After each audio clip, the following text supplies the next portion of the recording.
Hi, my name is Darian. You might know me as Psychic Homie. If you've seen me pestering Netflix over on, Twitter, Instagram, Tumblr. I am part of the Save Shadow and Bone Coalition. I actually run the Twitter and the Instagram for that. I recorded this for a college undergraduate presentation, and I was kind of upset that I only had 8 minutes, so I'm re-recording it so I can present it to you guys. So if you see me having to refer to an audience that isn't there, that's why. This was for a presentation. We had a very succinct script we had to follow. But when Netflix canceled Shadow and Bone, I was like, I'm gonna make my presentation about this, and not even God can stop me. So that's why we're here now. So I'm going to get started. I am here to talk to you today about how a fictional character, Kaz Brecker, one of the main characters in Leigh Bardugo's fantasy novel, got me through my real life knee surgery. But more than that, I wanted to talk to you a bit about representation, both of race and sexuality, as well as the complexities of dealing with this grief and pain and disability, and how it can be interpreted in a way that relates to us. This is actually something Aristotle coined as catharsis, but I'm getting ahead of myself. How can we discuss these ideas if we don't even know what the Grishaverse is? Now, I'm going to be really brief because one of the other admins at the Save Shadow and Bone campaign, Micah, already made a video about this. But I really just want to give you a brief overview on what this world is, because if we're going to be looking at these characters, we need to know the context. But the Grishaverse, so to speak, is Leigh Bardugo's fantasy world in which there are Grisha, or the magic users of this world. And of that, there is one magic user named Alina Starkov. She is the protagonist of the Shadow and Bone, Siege and Storm, and Moon and Rising books. They are the first trilogy that Leigh wrote. She discovers that she has this special ability said to only belong to the saint that would save the people, kind of like the Avatar from Avatar: Last Airbender. So, of course, she is immediately taken and trained to hone this talent by the rest of the Grisha. She's actually taken by this guy named the Darkling. They call him General Kerrigan in the show, but in the books he's only referred to as the Darkling. But under this guidance of this mysterious Darkling, she finds his ideals may not be all that they seem. In the Six of Crows and Crooked Kingdom duology, which is the next in the line of what Leigh Bardugo has written, we find ourselves with 6 dangerous outcasts and 1 impossible heist. That is the tagline of the book. They are, of course, the crows for which the book gets its name, and these stories are happening in the same universe. In fact, it is said in the books that 2 years pass between the first trilogy and the second duology. After Six of Crows and Crooked Kingdom, there's one more duology called King of Scars and Rule of Wolves that follows the kind of political vacuum that is left behind after the events of the first trilogy, and it also deals with the abuse that Zoya Zaslinsky and Nikolai Lantsov suffered during the first trilogy and how they are dealing with that in the second duology. There also is, of course, the Netflix show just got canceled. That's part of the reason I'm making this video, part of the reason I gave this speech to a bunch of professors and college graduates. The show really does a good job of nailing these points that I'm about to make, and you will see me reference both the show and the books frequently while I'm talking about these characters. Now, I want you really quick to imagine a character in any media that you look like, you watching this. For example, I always got told I looked a lot like Ariel as a kid. I had very ginger hair. I was always in the pool. I loved the ocean. I really wanted to be a marine biologist, so it was kind of like fate that I would be kind of like, oh, I'm Ariel. So cool.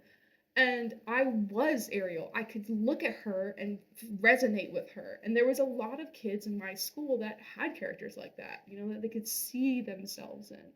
There was Belle from Beauty and the Beast, or there was Cinderella. We had Percy Jackson and Harry Potter. We had Katniss Everdeen and Buffy the Vampire Slayer.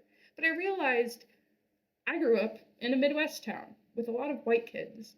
And I realized that my classmates with darker skin or from countries that weren't predominantly Eurocentric, they didn't really have a character that they wanted to say they could resonate with. They didn't really have a character that they could point to and say, that's me.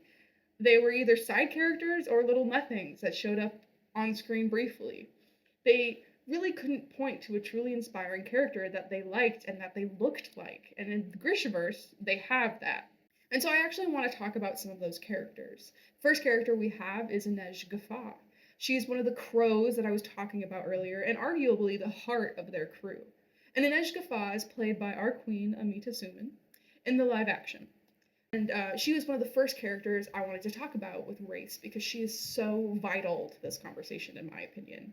She gets to keep her identity, where she's from, her faith, all throughout the book. In fact, it is a plot point that people tried to take it from her. She was sold into slavery, and Tante Helene, who is the person owning her, essentially tries to make a mockery of her own culture, and Inej fights back. She plays a huge role in giving Indian girls a real-life character to see on screen that is not ashamed to be who she is. And the narrative rewards her for that. That's huge to see. Similarly, we have Zoya Nezalensky, who is actually a side character in the first 3 books and then gets her own time to shine in the King of Scars Rule of Wolves duology. She's another Indian actress, played by the beautiful Sujaya Dasgupta, and reading into her point of view as well as Inej's point of view, it was really refreshing to, as a white person, interact with these characters and promote this race and culture that is different from mine. When I first read about her, I kind of expected Zoya to be this bitchy rival to the main protagonist, but I was quickly surprised to see there was more to it. Zoya and Alina are abused by the same man, and he pits them against each other, but their actions and their hopes are so strongly entwined that they find themselves friends despite this collusion from the Darkling, and despite their clashing personalities. In fact, I want to touch a little bit more on these preconceived ideas I had going in, and how the book kind of subverted my expectations. Moving on to David Koysk, he is played in the show by the much less timid Luke Pasqualino. If you've seen him not playing David, you know what I mean. But in the books, actually more so, I want to focus on the fact that he is from Ravka. Now, Ravka is the main country we are set in throughout the first trilogy and then the King of Scars Rule of Wolves duology. So I want to add that it's actually based off of Russian fantasy, not European or Eurocentric fantasy. So this is a little different than, say, Lord of the Rings, which is something I grew up on and something that you guys might be more familiar with. We see this influence in its language because it uses words like Grisha and Prosotska, which is non-Grisha. I think I'm saying it wrong. And they drink kvass, and we have very Russian surnames like Nazalensky, and we see Russian architecture described in the books, and that also meant a lot to me, because it was changing my perspective on what I was thinking, and what I was expecting fantasy to be. It was changing what I was thinking representation could be. So I already had a hook in my mind that was allowing me to feel more representation from these books, and that's the first step to being able to process my own emotions through these characters. Moving on, we also have Elena Starkov, played by Sunshine Incarnate Jessie May Lee. In the show, she's one I want to highlight because this is a case where the show was able to include more diversity than the books. Because in the books, Elena's race is ambiguous. She just says she's from an orphanage in Ravka. But in the show, they took it a step farther. They made her part Shu, and to elaborate, Shu Han is the fantasy counterpart to a largely Chinese-inspired region. This would be where her parents would be from, because in real life, Jessie May Lee is an Asian actress. And that's just another way they were reaching more people. I was seeing online friends say that they could relate to her as a fellow Asian person. It was refreshing to see her be powerful and amazing on screen. This leads to the man, the myth, the legend, Jesper Fahey. And now we're going to start talking about the LGBTQIA representation of the show as well. Well, my boy Jesper gets to count for both because he is played by the fantastic Kit Young. And both in the books and the show, he is a mixed person of color. But he is also playing a bisexual character. And this is huge because he is allowed to be bisexual. He is allowed to be unashamed. He is allowed to be the sassy, gun-wielding, witty crow that he is. He's also allowed to go on this dangerous heist, but he's allowed to form relationships with other boys, and it's not seen as a horrible thing, and it's not something he has to come out to. It's something that just is considered perfectly normal in this universe. And as a gay person myself, getting to see that and getting to see that more with the representation we get with Nina Zenik, it meant the world to me. Looking more at Nina Zenik, who is played by the iconic Danielle Galligan, we get to see another character that is so vibrant and unashamed. Nina is also bisexual, and she is a woman. Getting to see a woman be able to flirt with other women without actually having to have this kind of horrible coming to terms with who I am struggle is really refreshing. Not to say that those stories are bad, but those stories are all I grew up with.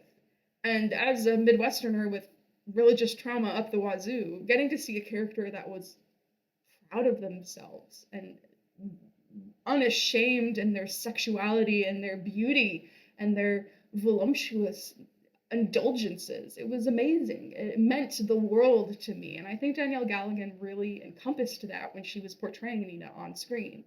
You know, there is a universe where someone like me gets to be happy. It really helps resonates with me and makes me feel like I was being seen in these pages. Granted, Nina doesn't always get the happy ending, but even then, feeling her grief as my grief, it really made me feel like I wasn't alone, despite how sad some of the events of the second book were making me. Even going forward, we have Wylan Van Eck, the demo man, the flutist, the boy who taught me how to love. He is played by the fantastic Jack Wolf, and he stands out because not only is Wylan one of our gay protagonists, he's also a protagonist with a disability. And this moves in to the final of the three main ways to be represented that I wanted to talk about. Wylan Van Eck can't read. He just can't. He is one of the most brilliant characters in the book, but he can't read. He was actually kicked out because of it, and that's not treated as some sort of insurmountable, horrible, he will never be as smart as his companions' tragedy. In fact, his companions, he is one of the crows that get to go on that big heist, they go out of their way to remind him how smart he is, because he feels that self-doubt. But his disability does not hinder him in any way, and he is Jesper's love interest. And that the fact that they get to be well-developed characters in their own right, but get to fall in love over the course of the story, has so much meaning to them. It's a queer romance that is celebrated on TV, which was a huge step for me as a young queer kid. Getting to see them and getting to read their love story, it really hooked me in this world. But now, of course, we get to come to the name of this presentation, and we get to finally discuss my favorite character. Kaz Brecker, played by the brilliant and insurmountable Freddie Carter. Kaz is the leader of the Crows. So those characters I mentioned before, Nina and Jesper and Inej and Wyland, and there's also Matthias, they work for Kaz. I mean, they technically work with Kaz, but he would say they work for him. He is the primary protagonist of the Six of Crows duology, and he is this conniving, incredibly intelligent bastard of a character. He's always one step ahead of everything. He always has a plan. He's this mastermind of this thieving gang, and he's disabled. He uses a cane. He broke his leg as a kid, and it never healed right. He has a very pronounced limp. Not only does he use this to his advantage, because people will second guess him, but they think that he can't fight because he's disabled. But he can, and he proves that over and over again. The real reason that I can confidently say he helped me through my knee surgery, and the real reason he is such a good example of disability representation, though, is because there is a scene in the books where one of the characters outright asks him, because, you know, this is a magical world, they have magical healing properties. She outright asks him, I can heal this for you. Would you like me to fix your leg? I can set it properly. It will heal properly. I can fix your disability. And he looks at her and he says, there's nothing to heal. I am perfectly fine how I am. And yes, knee surgery is temporary. But reading that line, I had never felt more seen in my life. I am actually struggling with a lot of other health issues, and some of them are permanent. Some of them I will never get to escape. And I've always viewed it as something that I would want to escape. I would want to be better. I would take that magical fix it all solution. I would want to be better, even though I'm so used to it. I don't really feel like I need to be better. And having a character that is so unashamed with their disability and proud of who they are despite it, it blew my mind. It was single-handedly the reason I got out of bed, was just to read more about Kaz and watch him on the show. So dealing with that and dealing with the rage and the person who ruined his life and he's trying to get revenge on, we see him dealing with his grief. Reading it with him, reading it through him, I couldn't describe what I felt. But I ended up researching it a bit. And it turns out more than 2,000 years ago, Aristotle had the same point of view. He actually called it catharsis. Now, catharsis basically means that you are able to express your complex emotions that you can't necessarily express on your own, and you are able to come to terms with them and interpret them through art. And though he was watching plays and dramas, the same concept can be applied to books and movies and other media we consume today. This idea is that through media, you are able to explain something in a way that you can't explain on your own. So now we're going to look at Pekka Rollins. He is played by the much more kind and personable Dean Lennox Kelly, but he's the primary antagonist of the Six of Crows duology. Basically, this is who we're mad at, and getting to see the real-world consequences of that rage and that anger, and getting to see sometimes monsters are people. And they do bad things and they get away with it. Sometimes you have to advocate for yourself, and sometimes you have to fight back because no one else will. One of the taglines the crews talk about is that the reason they're all there together is because they know no one is waiting for them. No one will miss them. They are all each other has.